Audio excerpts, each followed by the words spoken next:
started off thinking I wanted a career in advertising, and I had this really unfortunate interview with a guy who basically was like, don't do it, just don't do it. The interviewer was saying that too. Yeah. Right. Why do you want to do it? And I started talking about sort of social purpose and brands, and I'm really into that kind of, branding and how brands function and the kind of culture that they want internally, but also what they want to show externally. So I kind of thought, well, I'm pretty perfect for it. And he was like, unless you're absolutely money oriented, then don't go into advertising. It was such an odd interview, and he spent so much time telling me what I couldn't do that rather than thinking, okay, well, sod you, I'll just go and do it anyway, I went, I think I'll go and do something relative but different. And I ended up applying and getting a job at the Outward Bound Trust. It's an awesome organisation, and I think I've always been really vested in kind of kids and education and social mobility. And I liked their kind of ethos of ensuring that, kids could get outside their life at home. From Coordinate Sport, it's The Drive Phase, a show about sports founders, leaders and experts and the stories behind their business journeys. Our guest this episode is Sophie Mason, CEO of Made by Sport. Sophie established her career in fundraising, introducing young people to new environments and outdoor activity with the Outward Bound Trust. Working with the British Olympic Association, she successfully led their fundraising across multiple Olympic cycles, including London 2012. Then moving on to support other clients such as BBC's Children in Need, she has firmly established herself in the social impact space. Now CEO of Made by Sport, she is working hard to highlight the role that sports intervention can have on the lives of children across the country. Enjoy the show. So I'm excited to welcome Sophie Mason, CEO of Made by Sport. The charity is working with organisations to highlight the role that sports intervention can have on the lives of children all across the country. So welcome to the show, Sophie. Thank you for having me, James. Really excited and a lot to talk about, a lot of experience in your career so far, and so really looking forward to getting into that. What we always do to start the show is to try and give a bit more insight for our listeners so they can get to know you a little bit better. So we always take it all the way back to school and see what your childhood was like. How would you describe your childhood, if you could? I would say it was completely not sporty. So where I've ended up in, not always in the world of sport, but definitely kind of straddling sport and sort of social purpose. The social purpose bit is really relevant because my dad has always worked in the third sector, but mostly in a kind of environmental setting, so more on the sustainability side. But when I was really little, I was into gymnastics, and then I did a bit of lacrosse, but I cannot say at all, honestly, that sport was a big thing for me. It sort of happened, my professional trajectory into sport happened mostly by accident, and then I completely fell in love with it. And I guess what I'm doing now is a reflection of having worked in sort of professional sport, but also straddling the kind of fundraising, social purpose, and some of the other stuff that I've done. So kind of where I am now is a really interesting sort of meeting of the two parts of my career. Sorry, I was going to say, in terms of, you mentioned your dad there, what was school like for you? Did you have many role models in school, or was it something that I guess weren't as sporty, just you could kind of take it or leave it, or were you kind of switched off by sport? I was really into theatre. I mean, people who know me will find that unsurprising. I was really highly dramatic, emotional child. I was quite into theatre. I mean, I did a bit of sport. It just in the way that when you interview people who kind of tend to work in the sports field, I always hear stories about how sport created them and they've got a real Made by Sport story. Yeah, really competitive nature. Yeah. Yeah. And I am competitive, but I just wasn't kind of sort of sporty in the kind of traditional sense. But definitely my dad was a major influence on me in terms of sort of having a purpose. And if you're going to work hugely long hours, you better be invested in what you're doing. And that has obviously, for both me and my brother, in fact, has had a clear impact on us. Yeah, I think I'm right. You studied social anthropology, so it's quite close to what you're doing, I guess, in terms of using it at the moment? Or? No, well, it's weird because you just don't know. I mean, I can't say I worked terribly hard at Edinburgh. There was quite a lot of drinking and going out. The cinema was on the way to our lectures, so that was always tricky to get past that. Missed a few lectures on a Friday. I probably sound like I'm a sort of terrible person, but I really didn't take it very seriously. And I don't think social anthropology was then considered sort of relevant to anything, really. I mean, particularly when I left, it was a kind of, oh, that's good, you've done a sort of social science degree. But interestingly, I suppose the kind of study of humans and human nature and culture definitely has weighed into where I am now, but I can't kind of put a line on it of kind of how it fits from A to B. Yeah, I guess that role model, that influence from your father, but is that everything that pulled you towards social impact and working in that environment? Or did you leave university thinking that was your kind of trajectory, or did it I find you? left without the faintest idea what I was going to do. And I was really surprised actually, because in the last term, I remember people kept getting letters saying, welcome to the whatever job they were doing, going in either as an intern or right at the bottom rung. And I really had not got my act together at all. So I spent the summer just applying. And oddly enough, I started off thinking I wanted a career in advertising. And I had this really unfortunate interview with a guy who basically was like, don't do it, just don't do it. The interviewer was saying to you, Yeah. right? Why do you want to do it? And I started talking about sort of social purpose and brands. And I'm really into that kind of, branding and how brands function and the kind of culture that they want internally, but also what they want to show externally. So I kind of thought, well, I'm pretty perfect for it. And he was like, unless you're absolutely money oriented, then don't go into advertising.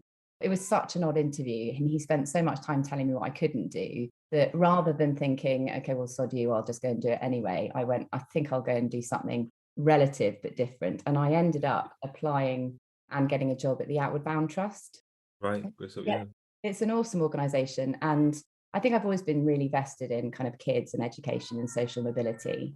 And I liked their kind of ethos of ensuring that, kids could get outside their life at home, particularly, there's loads of people that can afford to do that and can send their kids off on a camp or a PGL or whatever it is. But I liked the fact that they were raising money to ensure that that was possible for everybody, and that, kids who had never kind of heard silence or seen complete darkness because they were living under a street lamp, things like that. I absolutely love that bit. So I started off working in their kind of corporate bit, and then very quickly I became the head of fundraising, and I had an epic 8 years there. It was brilliant. I absolutely loved it. I guess for those who don't know, obviously Outward Bound Trust, is that fully funded kind of experiences for children from inner cities, basically? Yeah. So if you can afford to pay for it, you pay for it. And if you can't, you get subbed by the fundraising that we did.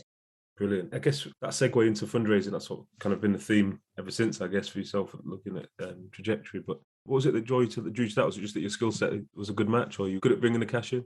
I just think I was really good at bringing the cash in, and I didn't have any idea that I would be, and I had no formal training, but I went into the fundraising team and I did loads of kind of training, kind of, day training or 3-day sort of bits and pieces, when you do kind of, but most of it was learning on the job. I had some amazing bosses, and I think I just have a natural propensity. I like chatting to people, and I really like sort of presenting, and I'm sort of natural salesperson. So I always think kind of when I'm putting together the bones of a presentation, who am I presenting to? How optically will this come across? What messages do they want to? What's going to resonate with them? I had one experience where I went in and I learned a lesson that I have really taken to heart for the rest of my career, which is I really lowballed it. And the guy said, start again, don't mess this up, triple your figure, and then gave substantially more than that. So right. My sort of mantra has always been since then, it's about as difficult to raise £5 as it is to raise 5 million. That's glib of me, but the same sort of energy and effort that's required, particularly with major donors, you may as well ask for a larger amount, as long as you can justify why you need it. Outward Bound Trust, really established organisation. If you're looking at any, and we'll talk about the others that you've worked with, but I guess for smaller organisations who are looking at raising funds, I guess one of the big things they just want to get in the room, right? So do you have any tips for them to kind of get in front of the right person, or trying to look for a tactic to speak to the right people? Yeah, I think times have changed now. Quite honestly, we had royalty back in the day, and that was pretty handy. And getting in the room is always the hardest part. I think it's just, there's some really unlikely introductions that I've had on the back of, following up about 5 different tangents of somebody who knows somebody whose brother-in-law is somebody else, so never disclude them because they seem tenuous or because they seem too personal. And I also think that the way that corporates engage now and need to engage with third sector, and particularly with kind of the sport and sport for good sector, is really different. I think people within companies have a very specific role to be permanently considering and reviewing kind of what's out there that will work with their brand. So it's easier and harder. Back in the day, you went straight to the chief executive. It doesn't really work now, but there are lots of people and organizations trying it. But I think finding the right connection and keeping it very real, corporates hate being presented to in a corporate way. And particularly if you're in the third sector, you sort of have I used to feel this huge pressure that I would go in and I'd have to be kind of like the fun person, because they spend their whole life in a meeting about all of their sort of And sales. the balance sheet and exit. Exactly. And they've got this one chance for someone completely irrelevant to their everyday to come in and blow them away, which is also a massive privilege. And I think if you look at it like that, then you probably have more success. Well, I would hope. That network, like you said, that network is key. I guess there's a tangent into your next position at the BOA, British Olympic Association. Yeah. How did that come about? Was that a Total accident and one of those kind of life-changing moments. So the then chairman, Lord Moynihan, we had invited to an event, and I'd sat next to me I was the director of fundraising, and we were chatting away, mostly because I was completely thrilled that we were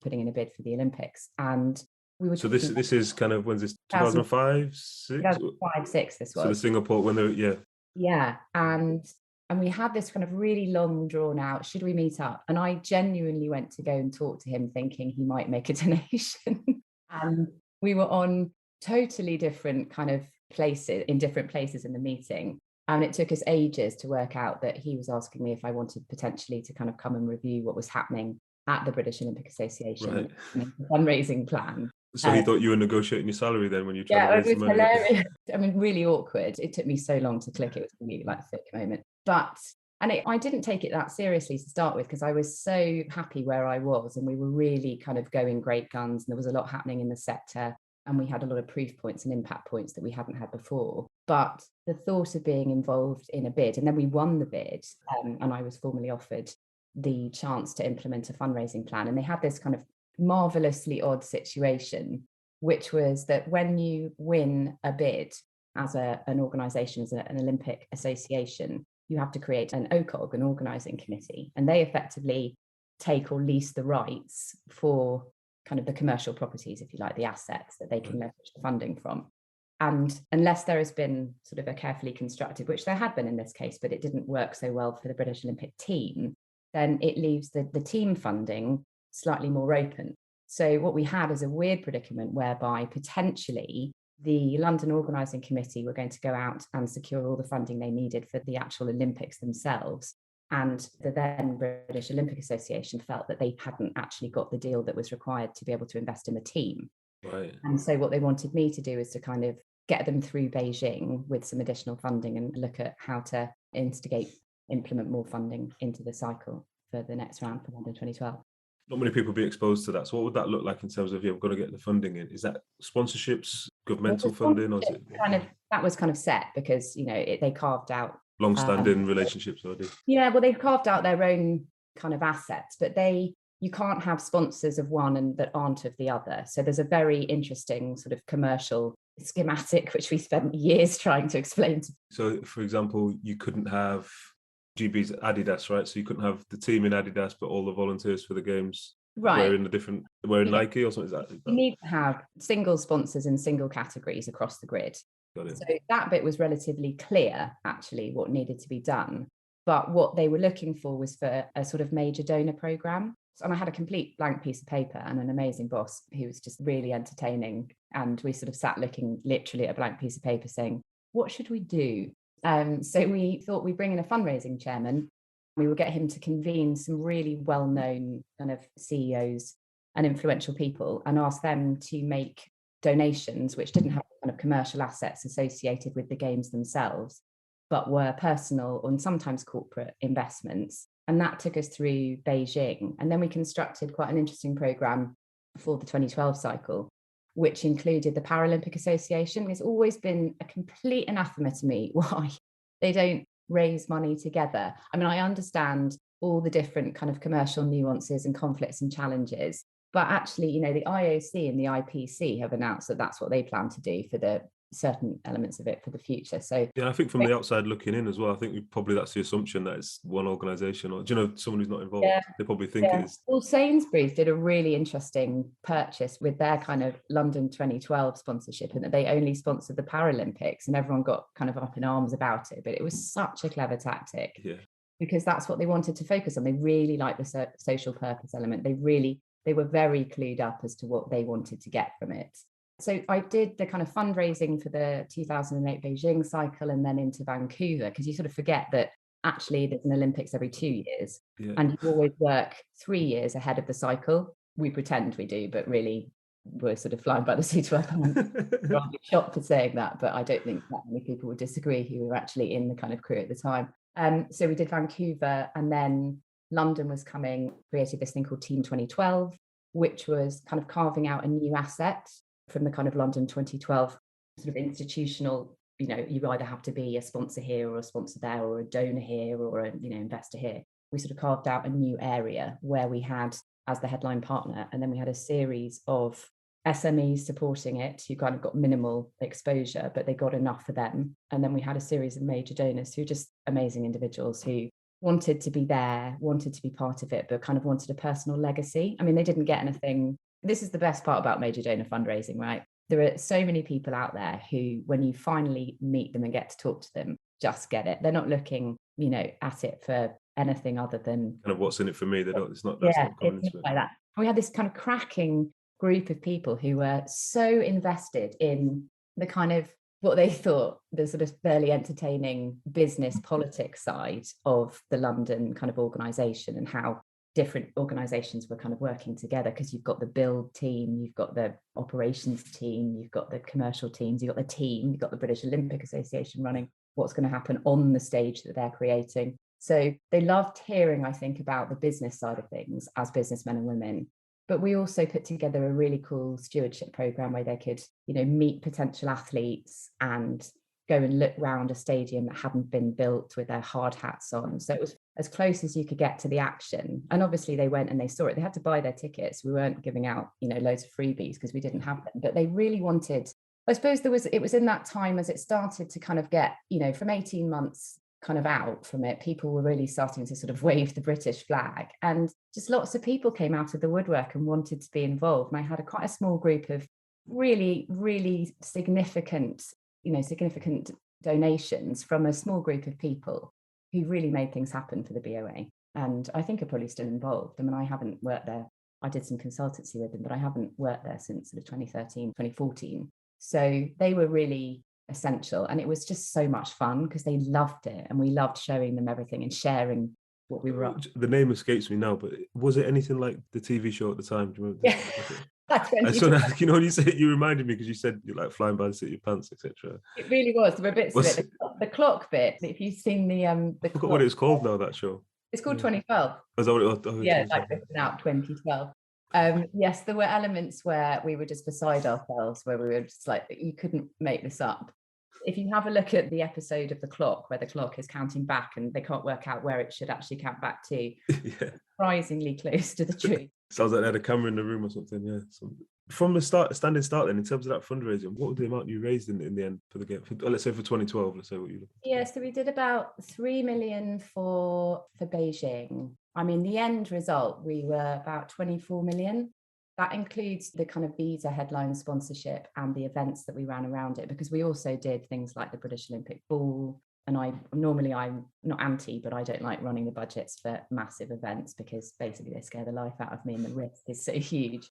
So I said I'd take it on if everyone was prepared for me to can it, if we can go in on the night on more than zero. Because the normal model for big fundraising events actually is really quite interesting. So lots of organisations will say we raised X, but quite a lot of that goes to actually fund the event itself. So in my book, what you raise is what you raise on the night, is your total net profit. And it's not worth putting 2,000 people in the room, huge cost to a team if you're not going to raise really significant amounts, which is it's significant for one organisation is different for another. But in our case, that was well over 1 million.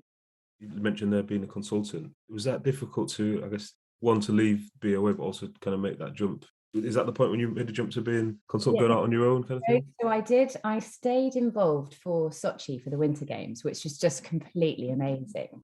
But I think... That one they invested so much in the Russian government. Sochi was like most expensive games ever or something, wasn't it? It was such a bonkers experience. I mean, I look back on it and it was just extraordinary. I've got so many stories which I will keep close to my chest. There were some really entertaining things. But I kind of felt that my energy was waning. And I'm kind of, I suppose, if my team or anyone who I'd worked with had anything to say they would, about me, one of the things would probably be that I'm quite kind of passionate and energetic.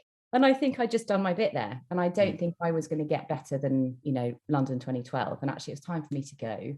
So I'd already said to Seb, who was my then boss, I'm not going to go and do the next cycle, so I should go straight after Sochi. And I wanted to set up on my own so that I could kind of dip my toe into various different offers that I'd had, because I couldn't really have something that I thought I really want to go and do that next. I just wanted to try working with multiple clients, and I'd had a few offers. And so I went and did that. I actually retained the British Olympic Association for about 6 months while they kind of just to put them into the next cycle with their fundraising. Consulting and moving around different gigs and obviously dipping your toe, like you said, into other projects. I guess stood out about the Made by Sport project that made you want to get your teeth into that one. I guess it's probably a good time to explain maybe give us a bit of a synopsis on what you're doing. Okay, so when I was leaving the BOA and thinking about setting up on my own, I went to go and work actually doing some of the kind of private shareholding and fundraising for Ben Ainsley Racing. But I also went and did a stint as the commercial director for BBC Children in Need, and I worked for the Royal Foundation.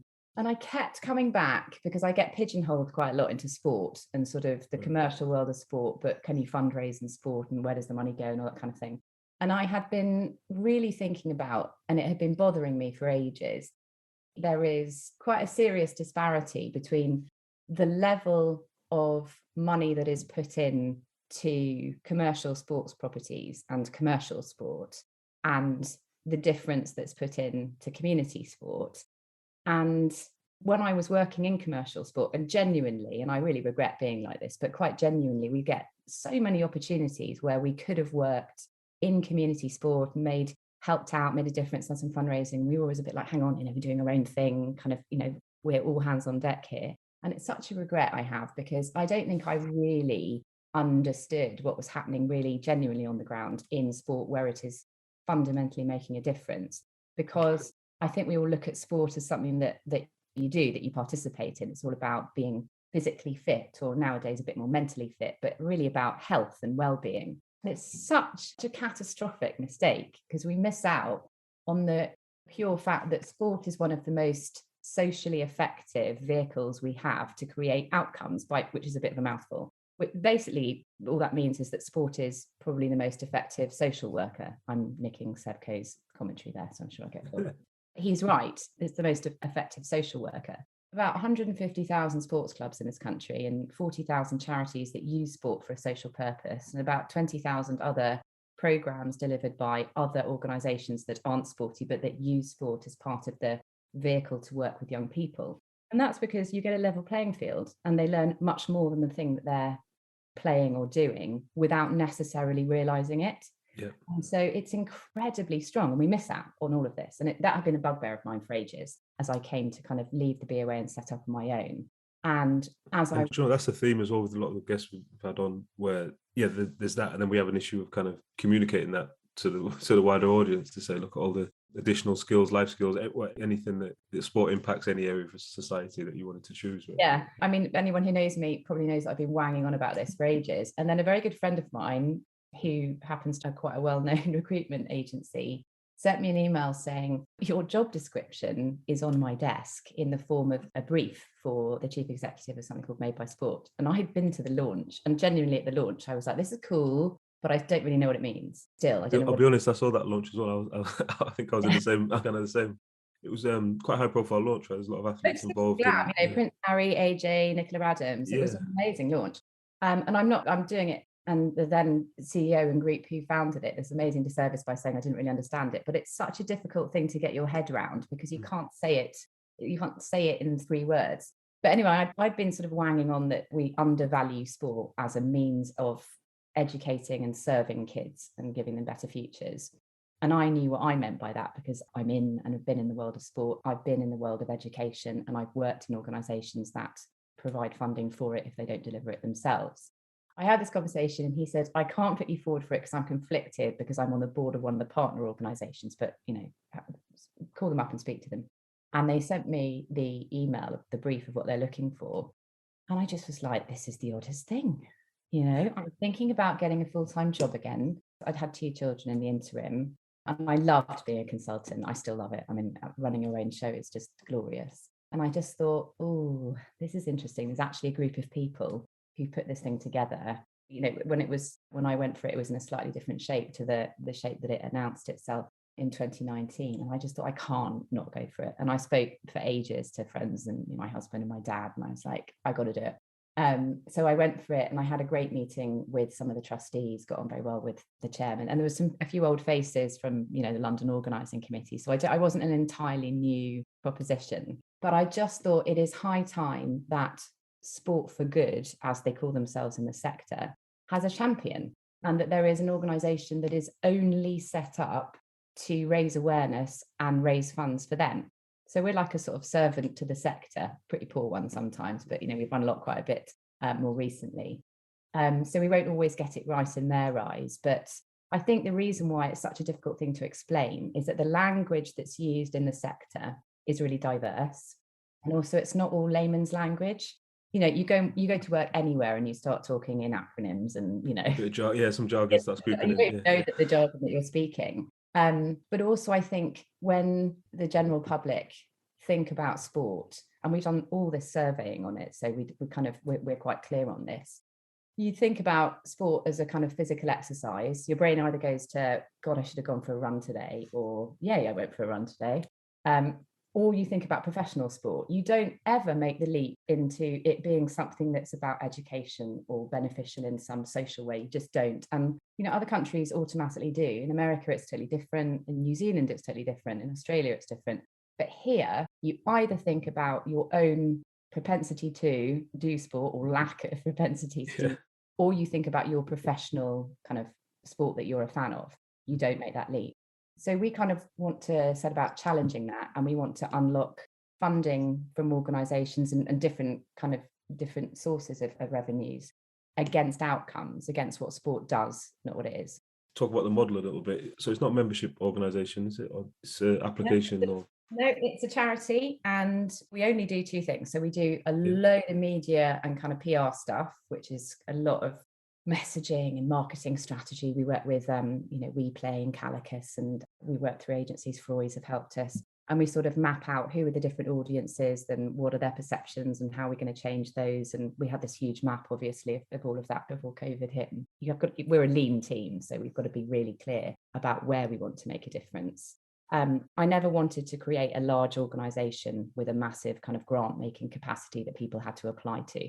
That was never in my I went in for the interview and I was like, this is just unnecessary. You don't need another grant maker. What you need to do is to persuade current grant makers that they can achieve their goals via sport, and to look at not just funding, different programs here, there, but to put sport as a means of achieving some of the goals around mental health or fighting crime or employability or life skills or bridging community divides. But also we should raise money and we should give it to other grant makers to distribute. I've always been really clear on that. Right. So that marketing PR activity, that raising awareness, is to raise it with people who might potentially be investing or looking to have funds that they want to deploy into a project and get social outcome. There are four key audiences really for us, and we focus very heavily on one at the moment. So the first is corporates. There's very little corporate investment into Sport for Good. And when I say very little, 2% of the FTSE invest in Sport for Good, but 70% of them buy commercial sports properties. 100% of them have to be invested in social mobility or some kind of sort of social purpose, because even if they're not sort of purpose driven, they've got their ESG goals.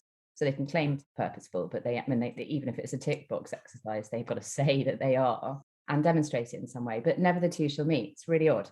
So you've got this weird 68% disparity where they're buying and marketing themselves alongside sports rights, but they do not use a pre-existing, ready-to-go infrastructure to make the kind of social goals. And you think they'd probably get better brand engagement or recognition if they funded something on the grassroots rather than it being an advertising hoarding or something on a TV. I think that's why we've had success, the success that we have, because the tide is turning. I mean, normal people buying from brands want to see something purpose-driven, but something that makes them feel like, okay, that's an organisation I'm okay with. Community sport, where it is meaningful on the ground to that person who is purchasing that product from that brand, always gets overlooked. And I think there's been a lot of, being cross about that, but there's just no point, because it's a really, really difficult thing to gather up the data at scale and be able to explain, guys, there's like 180,000 organizations that are really deliberately using sport as the vehicle for social change. Listen to them, because when I talk to corporates, they all say, yeah, but funding community sports really difficult because they're already disparate. And I'm like, it's not difficult. We've sorted it out for you, and it's nothing, we're not doing anything remotely clever. It just happens to be new. So we've put together, and we call it externally, a new platform. All it is a series of grant makers. So company X can talk to us and we can try and persuade them that they can have really amazing social outcomes, a really high social return in comparison to some of their other investments if they would channel that through sport. So once they're persuaded, they then need to take the leap into what's in it for me, because that's how corporates need to think. They are money-making organizations. And how will I do it operationally? Because I haven't got 10 people who are going to, go and find the clubs. And that's the Made by Sport answer. So we say, give it to us and we'll channel it out, because we've got 6 grant making partners. And, if you've got restrictions on where you want your funding to go, either geographical or about different demographics, we can do all of that through our partners. So we're not claiming any Made by Sport is the most amazing organization X, Y, and Z. We're just a sort of necessary organization to try and pitch the scale of the change that can be made and bring new funding to the sector. Because the sector, there are lots of amazing organizations in the sector. I mean, the sector is amazing in itself, right? But the littler ones shouldn't have to spend all this time marketing themselves. And it's a bloody hard graft. If you're a small club or small charity, as you said before, just even getting a door open, let alone winning a pitch or being asked to pitch. So they shouldn't have to spend all their time doing that. They're there to support the kids and the users they work with. And then the medium to larger size charities, I think, are really beginning to see, and have been actually for a while, that they're kind of better together. And so, even just yesterday at the Sport for Development Coalition CEO Forum, we were talking about how do we gather that intelligence? How can I put together the stories in a way that provides a corporate with a really clever and interesting kind of content, but also a vehicle to kind of put their brand alongside it. So I think we're kind of sitting on the cusp of a wave. I had a question, because I didn't realize, in terms of when you started, we didn't touch on it, when you started the role, during the pandemic or just before, or what was the kind of time? Literally a couple of months before. Yeah. So I did like sort of 4 days in December, and then spent January and half of February sort of crafting up, what is the bones of this? What are the barriers?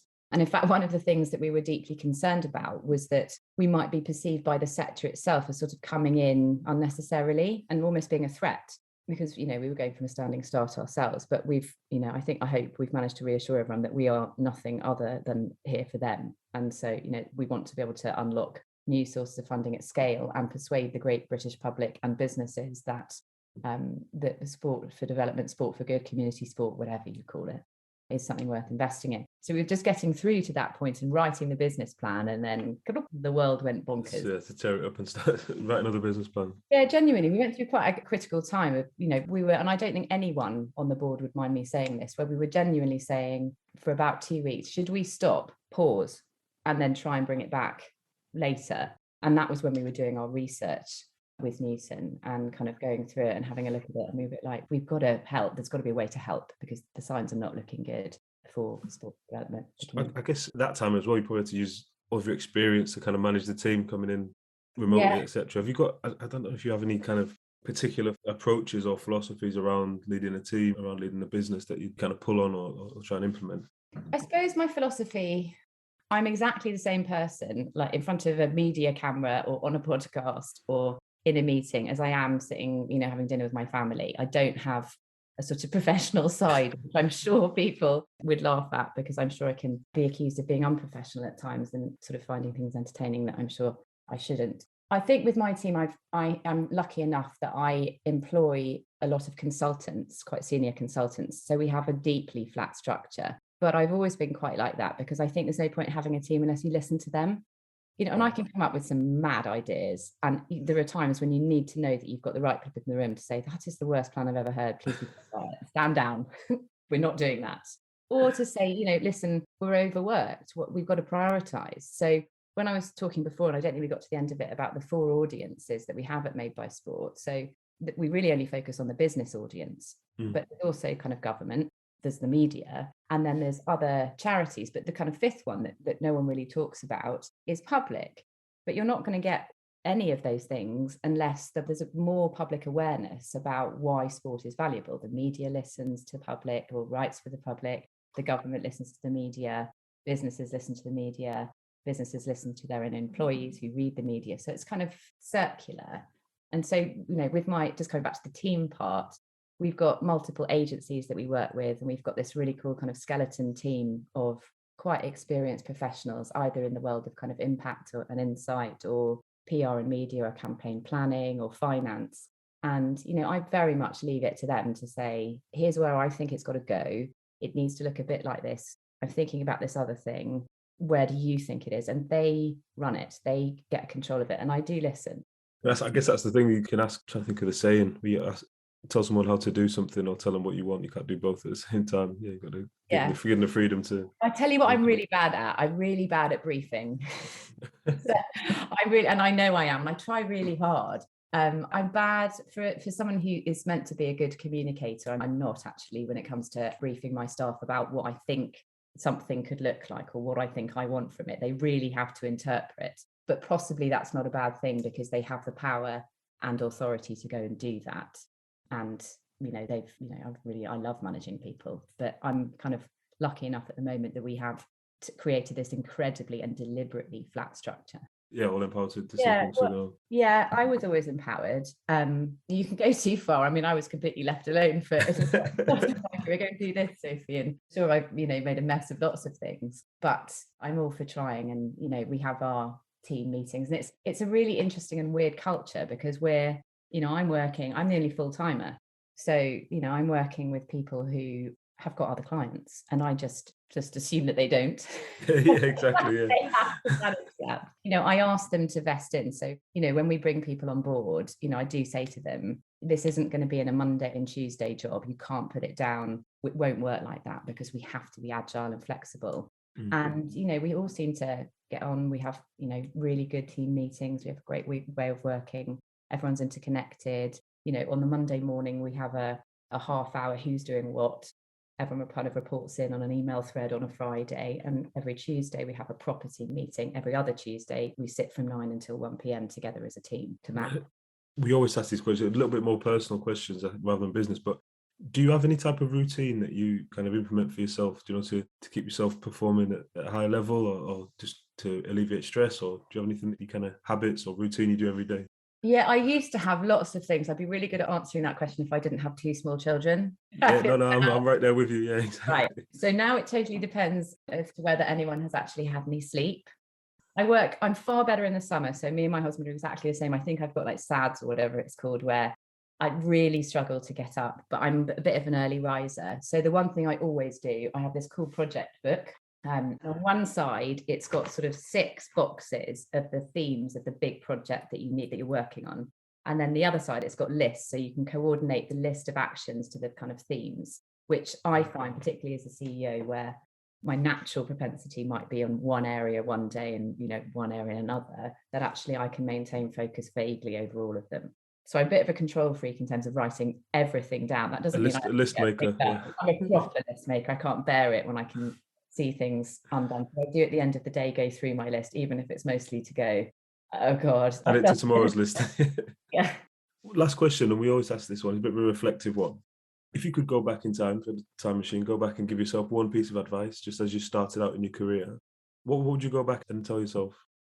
I would say trust your gut. Yeah. So I've had a whole bunch of experiences where, and I would never do this now, I think I've really learned from this, where you're sort of led down a path by your boss or by your team, and you just, in your heart of hearts, you're like, this is a crap idea, or I haven't bought in some way. And unless you really voice those and say, I'm not in it, I don't get it, you will have to kind of pull off some terrible project or event. And sometimes they've worked, but particularly in an Olympic setting, there were about the 2 or 3 things where by the last one, I was like, I'm absolutely not doing that. I have learned from this. I don't think it will work.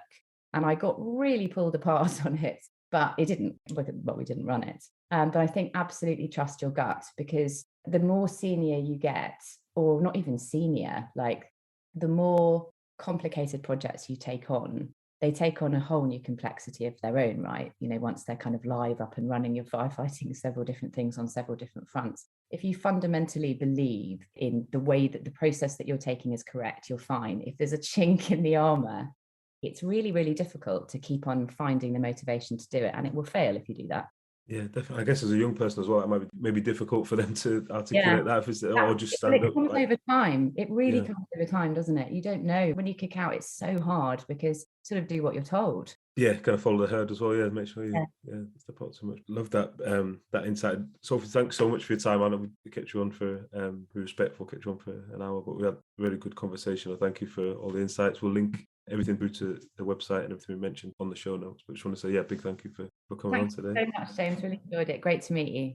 Thank you for listening to this week's show. You can subscribe anywhere you get your podcasts. If you'd like to get in touch with us, you can write to us at dryphase.podcast@coordinate.cloud, tweet us at coordinatesport, or follow us on Instagram at coordinate_sports, or on my account at James_ventures. This episode was produced by Nancy Kwamboka, with support from Claire Goodchild and Lola Small, with special thanks to Rochelle. I'm James Moore, and you've been listening to The Drive Phase from Coordinate Sport.